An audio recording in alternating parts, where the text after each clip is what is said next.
Welcome back. Start करते हैं अपना नया लेक्चर। इस लेक्चर में, इस सीरीज में हम लोग पढ़ रहे हैं, हम लोगों ने रे ऑप्टिक्स पढ़ा है और रे ऑप्टिक्स से स्टार्ट करके हमने स्फेरिकल मिरर पढ़ चुके हैं। रिफ्लेक्शन का पिछला लेक्चर हमारा था, उसमें रिफ्लेक्शन में हम लोगों ने ये जाना कि रिफ्लेक्शन होता कैसे है, और अब रिफ्लेक्शन में हम लोग आगे बढ़ रहे हैं, जिसमें हम लोग रिफ्लेक्टिव इंडेक्स वगैरह पढ़ चुके हैं कि एक मीडियम से दूसरी मीडियम जाने पर रिफ्लेक्टिव इंडेक्स को कैसे डिफाइन करते हैं और उसका क्या रोल होता है, उससे क्या क्या हमें पता चल पाता है। ठीक है, तो चलिए स्टार्ट करते हैं। अगला टॉपिक ये है कि reflection through a combination of media. अभी मैंने इसके पहले जो लेक्चर था उसमें एक स्लैब से रिफ्लेक्शन करके दिखाया था कि एक स्लैब में एयर से लाइट आ रही है और स्लैब के अंदर एंट्री की, उसके बाद बाहर चली गई। अब यहाँ पर मैंने आपको दो स्लैब दिए। स्लैब का मतलब दो अलग अलग मीडियम है। यहाँ पर एक स्लैब जो ऊपर वाला है इसमें है वाटर फिल्म, और उसके जस्ट नीचे वाले स्लैब में क्या है, ग्लास फिल्म है, और इन दोनों के ऊपर भी एयर है और नीचे भी एयर है। तो यहाँ से सबसे पहले जो लाइट इंसिडेंट हो रही है फर्स्ट वाटर पर, तो वो आई एंगल से इंसिडेंट हुई, लेकिन रेयर से डेंसर जाने की वजह से वो टुवर्ड्स द नॉर्मल वो बेंड हो जाएगी। तो यहाँ पर R1 is less then I होगा और ये बेंड होगी, थोड़ा सा बेंड होने के बाद थोड़ा सा आगे बढ़ी। अब फिर क्या हुआ, यहाँ से मीडियम चेंज हुआ, वाटर से ग्लास। अब जब वाटर से ग्लास जाना है तो हम क्या देखेंगे, यहाँ पर जो इंसिडेंट एंगल है वो फिर से क्या हुआ, R1 है। क्यों? क्योंकि ये दोनों लाइन पैरेलल होंगे, दोनों नॉर्मल, ये R1 है तो ये भी R1 हो गया। अब इंसिडेंट एंगल R1, और चूंकि वाटर से फिर ग्लास में गया तो glass is more denser then water, तो यहाँ पर क्या होगा, फिर थोड़ा सा बेंडिंग होगा टुवर्ड्स द नॉर्मल, और नॉर्मल की तरफ बेंड होने के बाद फिर वो आगे बढ़ जाएगी। तो नॉर्मल में जब बेंड हो गई, अब एंगल हो गया नॉर्मल से हो गया R2।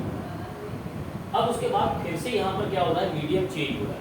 मीडियम चेंज होते ही हो जाएगा वाटर, तो R2 से ही वो इंसिडेंट होगा, लेकिन जब बाहर निकलेगा, याद रखिए जब बाहर निकलेगा तो फिर वही इनिशियल वाला एंगल आ जाएगा इसके पास। मैंने आपको वहाँ पर करके दिखाया था ना, और एक शिफ्टिंग भी करके दिखाया था कि लेटरल शिफ्टिंग कैसी होती है।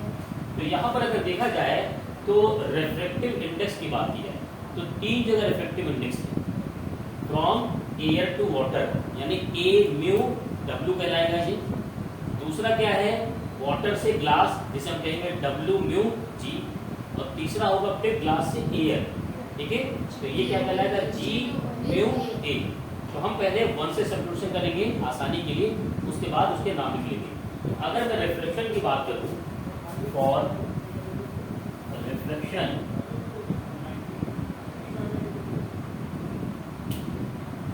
रिफ्लेक्शन थ्रू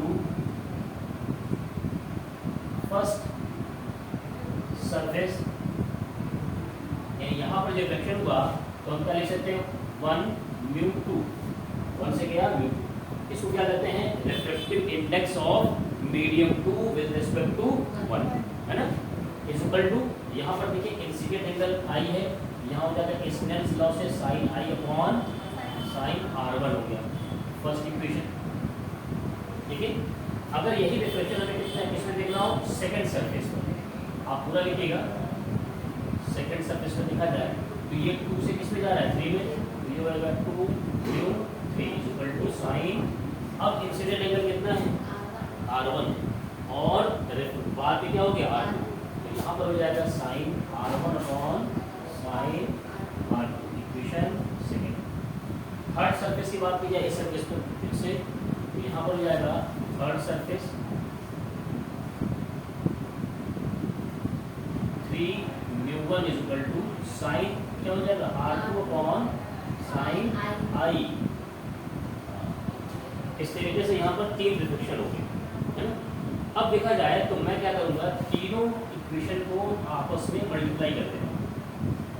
तो लेफ्ट में क्या है, 1 mu 2 into 2 mu 3 into 3 mu 1 is equal to, right में है sine I upon sine R1 पहले का, into second sine R1 upon sine R2 into sine R2 upon sine I। तो यहाँ पर तीनों कैंसिल हो जाएंगे, सीधे सीधे क्या आ जाएगा, 1 आ जाएगा। तो यहाँ से आ गया 1 mu 2 into 2 μ3 into 3 μ1 is equal to 1। यहाँ से हम निकाल सकते हैं 2 μ3 is equal to 1 upon 1 μ2 into 3 μ1। ठीक है। अब हम यहाँ से एक चीज इसको ऐसे भी लिख सकते हैं, एक तो इक्वेशन लिख ही सकते हैं, साथ में इसको ऐसे लिख सकते हैं 1 2 μ3 is equal to, इसको ऊपर लेके चले जाओ तो ये हो जाएगा 1 μ3 upon 1 μ2। देखिए कैसे किया मैंने, यहाँ पर मैंने लिख दिया 1 μ3 is equal to 1 upon 3 μ1। कर सकते हैं ना, अपोजिट अगर कर दे, चेंज कर दे तो 1 upon में चला जाता है। अब जरा देखते हैं यहाँ पर, ध्यान देना, 2 किसको रिप्रेजेंट कर रहा है, वाटर को, और 3 रिप्रेजेंट कर रहा है ग्लास को। तो मैं लिखूंगा इसको water W mu G is equal to 1 represent कर रहा है एयर को और 3 ग्लास को, ये A mu G upon A mu W। थोड़ा ध्यान दीजिएगा, ये क्या है, WG A W आपको घुमाएगा, समझिएगा।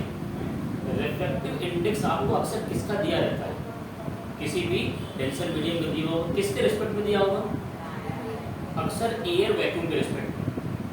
जैसे अगर पूछा जाए भाई रिफ्रैक्टिव इंडेक्स ऑफ ग्लास क्या है, तो वो होगा A म्यू G, जो भी गिवन होगा वो हमेशा एयर के रिस्पेक्ट में आपको देगा। रिफ्रैक्टिव इंडेक्स ऑफ वाटर क्या होगा, A म्यू W, अक्सर ये गिवन है। लेकिन अगर आपसे ये पूछ लिया जाए refractive index of glass with respect to water, तो कैसे करेंगे, हाँ तब ये क्वेश्चन लगाएंगे, तब ये लगाना है। मतलब अब जो रेफरेंस था वो रेफरेंस ही बदल गया।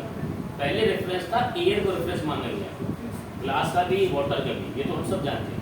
लेकिन ग्लास का पता करना हो वाटर के रिस्पेक्ट में या वाटर का पता करना हो तो ग्लास के रिस्पेक्ट में, तो उस वक्त ये फॉर्मूला लगाते हैं। कैसे लगाएंगे, जो लिखना है, जैसे ग्लास का refractive index with respect to water, तो ग्लास वाले को पहले लिखिए ऊपर विद रिस्पेक्ट टू एयर, और जो ऊपर वाला है W उसको लिखिए एयर के रिस्पेक्ट में नीचे। और यही अगर आप उल्टा भी कर सकते हैं, मान लीजिए आपसे पूछ लिया जाए G म्यू A, तो अब A नहीं W, यानी refractive index of water with respect to glass. तो अब आप इसको ऐसे लिखेंगे A mu W upon A mu G। Clear. तो हम जब न्यूमेरिकल लगाएंगे तो इस बात को याद रखिएगा, वहां पर इसका यूज किया है। क्लियर, समझ में आ गया। चलिए नोट कीजिए जल्दी से, फिर आगे बढ़ते हैं हम लोग। चलिए आइए कुछ प्रैक्टिकल एप्लीकेशन देखते हैं रिफ्लेक्शन का, कि आखिर हम अपनी सोशल लाइफ में, डेली की लाइफ में कहाँ पर इसे ऑब्जर्व करते हैं, है ना। तो हम लोगों ने ये देखा होगा कई बार, बाल्टी में या किसी पॉट में, किसी बर्तन में कोई पानी भरा हो और हमारी कोई चीज़ उसमें गिर गई, जैसे एक कॉइन गिर गया, सिक्का गिर गया, तो हम देखते हैं कि वो सिक्का जितना गहरा है एक्चुअल में, उतना गहराई में दिखता नहीं, बल्कि वो ऊपर दिखता है। एक्चुअल जो डेप्थ है वो डेप्थ में नहीं लगती, लगता है कि वो सिक्का ऊपर है, और हाथ डालने के बाद पता चलता है कि वो तो नीचे था। ऐसा क्यों होता है, जैसे समझिएगा, यहाँ पर हमने क्या ले लिया, ये एक पॉट ले लिया पूरा, और इसमें ये जो डॉटेड लाइन है यहाँ तक वाटर फिल्ड है, तो कोई ऑब्जेक्ट क्या है वो यहाँ पर 2 पॉइंट पर रखा हुआ है, कोई ऑब्जेक्ट यहाँ रखा है। कोई भी चीज़ जब हम देखते हैं ना, तो हमारी आँख से रेज निकल करके उस तक नहीं जाती, बल्कि उस ऑब्जेक्ट से रेज निकलती है और हमारी आँख तक पहुँचती है, तब हम उसे क्लियरली देख पाते हैं। तो यहाँ पर क्या हुआ, यहाँ से रेज निकल गई, एक रेज तो नॉर्मल लाइन में निकली, तो आपको पता है कि जो नॉर्मल से रेज जाती है फिर वो मीडियम चेंज होती है, बेंड नहीं होती है। क्लियर है। अरे ये वाटर फील्ड है, ये क्या है, एयर है। एक बात बताइए, जब वाटर से, डेंसर से एयर में जाएगा तो बेंड होगा किस तरफ, normal to away to the normal या towards the normal, away to normal. तो पहली बात तो यहाँ इंसिडेंट एंगल 0 है तो सीधे निकल गई, लेकिन एक रेज हमने क्या किया, इधर पास किया, ये रेड लाइन से, ये जो रेड लाइन से है, इस यहाँ जो सरफेस चेंज हो रहा है मीडियम, वहाँ पर इंसिडेंट एंगल वो आई बनाया उसने, उसे निकल जाना है सीधे, लेकिन वो सीधे न जाकर के बेंड हो गई, सीधे न जाकर क्या हो गई, बेंड हो गई, ये बेंड हो गई। तो पहले रेड लाइन से सीधे जाना चाहिए, लेकिन वो ब्लू कलर से बेंड हो गई। अब मैंने जो ब्लू कलर गई है उसको मैंने पीछे एक्सटेंड कर दिया, तो वो यहाँ पर जाकर मिल गई। क्लियर, समझ में आ गया? इंसिडेंट एंगल आई है और रिफ्लेक्टेड एंगल आर हो गया, क्योंकि नॉर्मल से अवे चली गई तो R is greater than I हो गया। क्लियर? अब एक चीज जरा ये देखो, ये जो एंगल अगर आई है तो ये भी एंगल आई होगा।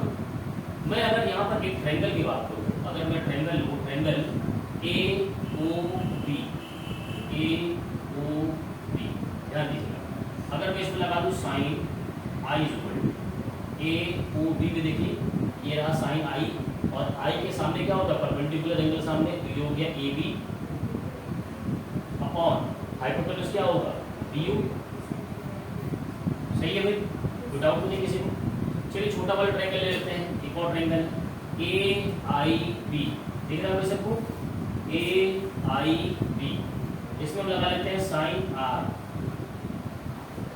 एंगल के सामने परपेंडिकुलर, तो ये हो गया ए बी अपॉन हाइपोटेन्यूज क्या हो जाएगा, बी आई। क्लियर है?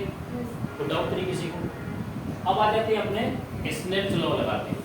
तो यहाँ पर किस मीडियम से किस मीडियम की तरफ रेस गई, यहाँ गई है वाटर से एयर में। ये क्या है हमारा, ये है वाटर और ये है एयर, ठीक है? तो यहाँ पर अगर हम स्नेल्स लॉ लगाएं, रिफ्लेक्शन की बात करें, तो ये होगा डब्ल्यू म्यू ए होगा, सही है? और यहाँ पर देखा जाए तो इंसिडेंट एंगल कितना है, साइन आई, और रिफ्लेक्टेड एंगल साइन आर। क्या साइन आई की वैल्यू हमने निकाला है कुछ, a b upon b u upon sine r की value a b upon b i, क्या हो जाएगा, ऊपर पलट जाएगा ना, a b upon b u into b i upon a b, cancel हो गया। यहाँ से देखिए डब्ल्यू म्यू ए, या हम लिख सकते हैं 1 अपॉन ए म्यू डब्ल्यू, इस ऊपर क्या लिख सकते हैं हम, बी आई अपॉन बी। सही है? कोई डाउट तो नहीं किसी को? सिंपल, यहाँ से रेस निकली थी, इधर से नहीं उधर गई थी, तो हमने क्या किया, इसको इस तरीके से कर लिया, है ना? अब चलिए आगे बढ़ते हैं। और एक चीज बात समझिए, कोई ऑब्जेक्ट आपको दिखना है तो उसकी रेस भी आपकी आंख में आनी चाहिए ना। अगर वो रेस इधर से निकल गई तो आपको नहीं दिखेगा। अगर मैं यहाँ से देख रहा हूँ इस ऑब्जेक्ट को, तो जाहिर सी बात है ये जो रेस यहाँ गई है इसको यहाँ आना चाहिए था। इसका मतलब ये जो रेस है ये यहाँ होनी चाहिए, यानी ये जो लेंथ है ना बी को किसके बराबर होना चाहिए, ए ओ के बराबर, यही ना? तो फॉर विजिबिलिटी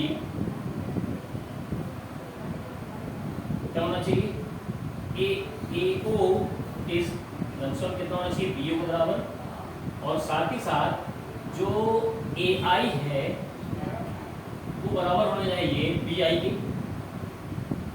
तो आप कहेंगे सर ये तो बड़ा अलग बात कर रहे हैं, ये तो हाइपोटेन्यूज है, ये तो अलग है। पर ये रेस अगर इधर जाएगी तभी तो इसके आंख में पहुंचेगी और तभी वो हमें ऑब्जेक्ट दिखेगा। इसी का मतलब ये है कि ये जो लेंथ है ये इसके बराबर होना चाहिए, सीधे जाइए, और ये वाली जो लेंथ है ये इसके बराबर होना चाहिए, सीधे जाइए। अब हम क्या करेंगे, यहाँ पर इसको शिफ्ट वो वैल्यू पुट कर देंगे। तो यहाँ पर देखिए W mu A is equal to क्या हो जाएगा, बी आई की जगह लिख देंगे हम ए आई, और बी ओ की जगह लिख देंगे हम ए ओ। ठीक है, क्लियर? यहाँ से देखो एक चीज याद, ये है रिफ्रैक्टिव इंडेक्स, रिफ्रैक्टिव इंडेक्स, और ए आई क्या है, ए आई है एपरेंट डेप्थ जो हमें लग रहा है ना, यहाँ पे लिख देते हैं एपरेंट डेप्थ, और ए ओ क्या है, ए ओ है ए ओ, ये है real depth, real depth. Clear भाई? अब यहां से देखो एपरेंट डेप्थ की वैल्यू क्या आएगी, एपरेंट डेप्थ की वैल्यू आ जाएगी, इससे क्रॉस मल्टीप्लाई करके इसे आएगी। अच्छा, दूसरी बात ये है कि यहाँ पर जो रिफ्रैक्टिव इंडेक्स हमने लिया इसको उल्टा लिखना पड़ेगा ना, 1 अपॉन रिफ्रैक्टिव इंडेक्स। हम तो ये रहेगा ना, ये वाला कहाँ गया, 1/ABW। वाटर का रिफ्रैक्टिव इंडेक्स एयर रिस्पेक्ट में, ये तो गिवन होता है, अब ये थोड़ी गिवन होता है, तो ये लेंगे ना, यानी हमें यहाँ से इसको ऐसे लिख दो 1/ABW, ताकि कंफ्यूजन हो। यहाँ से देखो क्या तुम्हें जो एपरेंट डेप्थ आ रहा है, apparent depth is equal to आ रहा है real depth upon refractive index. यानी मैं ये कह सकता हूँ एपरेंट डेप्थ को क्या लिख देते हैं हम, AI is equal to real depth. Real depth कितना है भाई, ये है, ये रियल डेप्थ है ना, रियल डेप्थ को हम क्या कर सकते हैं, चलो इसे लिख देते हैं, रियल डेप्थ अपॉन म्यू, इसको तुम एपरेंट डेप्थ लिख दो। अब जरा ध्यान देना, अगर एपरेंट डेप्थ की वैल्यू हमें कम रखनी है, हमें क्या करना है, कम रखना, यानी हमें चाहते हैं मेरा जो पॉइंट था सिक्का था, मुझे बॉटम पे यहाँ पड़ा था, मैं चाह रहा हूँ मुझे और ऊंचा दिखे, और ऊंचा दिखे, और ऊंचा दिखे, यानी एपरेंट डेप्थ कम होगा तो वो यहाँ ना दिखेगा, और यहाँ दिखेगा, यहाँ दिखेगा, यहाँ दिखेगा। एपरेंट डेप्थ की वैल्यू क्या होनी चाहिए, कम। एपरेंट डेप्थ कम होगा तो मैं सिक्का और ऊपर की तरफ दिखेगा, ठीक है। एपरेंट डेप्थ कब कम होगा, जब म्यू की वैल्यू ज्यादा होगी, और म्यू की वैल्यू अगर वैक्यूम को हटा दिया जाए तो एज कंपेयर टू एयर क्या होता है, ज्यादा ही होता है, बढ़ता रहता है। वाटर का ज्यादा होगा, फिर उससे ग्लास का ज्यादा होगा, फिर उससे ज्यादा होगा। क्लियर बात समझ में आ गई। यानी जो एपरेंट डेप्थ है वो म्यू के इनवर्सली प्रोपोर्शनल है। जिस भी लिक्विड में हम सिक्के को डाल रहे हैं, अगर उस लिक्विड का रिफ्रैक्टिव इंडेक्स ज्यादा है तो हमें और ऊंचा दिखेगा। मान लो दूसरी बाल्टी लिया आपने, हमने वाटर की जगह उसमें कुछ और लिक्विड फिल कर दिया, उस लिक्विड का रिफ्रैक्टिव इंडेक्स इस वाटर वाले से भी ज्यादा है, तो इसके मुताबिक इससे कंपेयर किया जाए तो उसमें और ऊपर दिखेगा। क्लियर समझ में आ गया होगा। इसे कहते हैं एपरेंट डेप्थ। अब एक आता है नॉर्मल शिफ्ट, वो भी समझ में जाएगी। नॉर्मल शिफ्ट, नॉर्मल शिफ्ट क्या होता है, जैसे ये इसके थिकनेस है, ये जो शिफ्टिंग हुई है डी, इसे कहते हैं डी। नॉर्मल शिफ्ट क्या कहते हैं, डी। पीछे ये जो डी होता है एक्चुअल में ये होता है real depth minus apparent depth, real depth minus apparent depth. यानी देखिए अगर डी देखा जाए तो रियल डेप्थ कितना है भाई, रियल डेप्थ ये टी है ना, पूरी गहराई कितनी है, टी है, माइनस एपरेंट डेप्थ कितना है, रियल डेप्थ अपॉन म्यू, यानी टी अपॉन म्यू।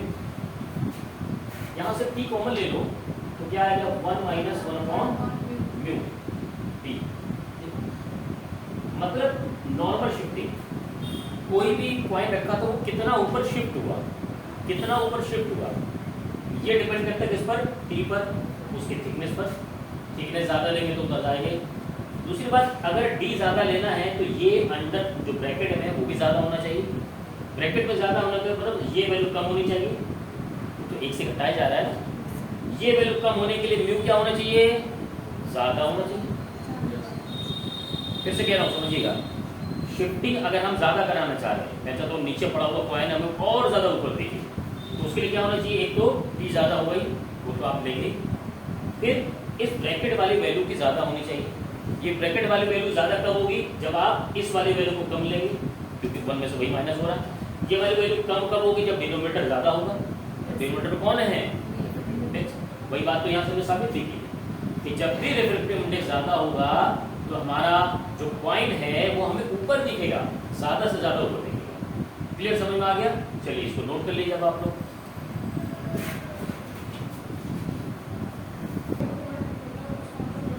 चलिए एक और बेहतरीन एग्जांपल देखते हैं, पहले इसको समझिए फिर नोट कीजिएगा। देखिए होता क्या है, सुबह जब सनराइज होता है तो हम देखते हैं कि सन हमारे सामने दिख रहा है, मतलब जब वो उग रहा होता है, राइज कर रहा होता है तो हमें दिख रहा है। एक्चुअल में वो वहाँ होता ही नहीं है, वो वह होता ही नहीं, वो उसके नीचे होता है, लेकिन हमें दिखने पहले लगता है, समझिएगा, वो वहाँ नहीं है बल्कि वो नीचे है, लेकिन हमें दिख पहले रहा। क्यों? उसकी वजह ये है कि जैसे सन अभी नीचे, ऊपर नहीं पहुँचे, नीचे ही है, और उसकी रेज जो है आगे बढ़ी। जब वो आगे बढ़ती हैं तो चूंकि एटमॉस्फेयर, अर्थ के सराउंडिंग जो एटमॉस्फेयर है, ये एटमॉस्फेयर क्या होता है कि ये अलग अलग लेयर पे है, और अलग अलग लेयर पे होने की वजह से इनका क्या होता है कि रेयरर टू डेंसर होती रहती है। तो ज़मीन पर क्या होती है, अर्थ के पास डेंसर होती है, और जैसे जैसे हम एलिवेटेड होंगे, ऊपर जाएंगे, ये मीडियम रेयरर होती है। अच्छा, अब बताओ, हम लोग नीचे हैं, ऊपर रेयरर, तो जो लाइट आएगी वो नॉर्मल की तरफ बेंड होगी, क्योंकि रेयरर टू डेंसर आ रही। वही काम होता है यहाँ पर कि यहाँ क्या हुआ, ये बाहर की एरिया रेयरर है, और हम लोग जब अर्थ में हैं, ये ऑब्जर्वर यहाँ पर बैठा हुआ है, और अर्थ के ऊपर ही क्या वो देखिए अलग अलग एटमॉस्फेयर की लेयर्स बहुत सारी होती है, ये तो मैंने 3-4 बना रखी है। तो होता है कि रेयरर से जब डेंसर की तरफ जब सन की रेज जाएंगी, तो वो टुवर्ड्स द नॉर्मल वो बेंड होती जाएंगी, बेंड होती जाएंगी, बेंड होती जाएंगी, और क्या होता है वो हमारी आँख में पहुँच जाती है। इस तरीके से क्या होता है कि ये रेस तो सीधा जाना चाहिए था,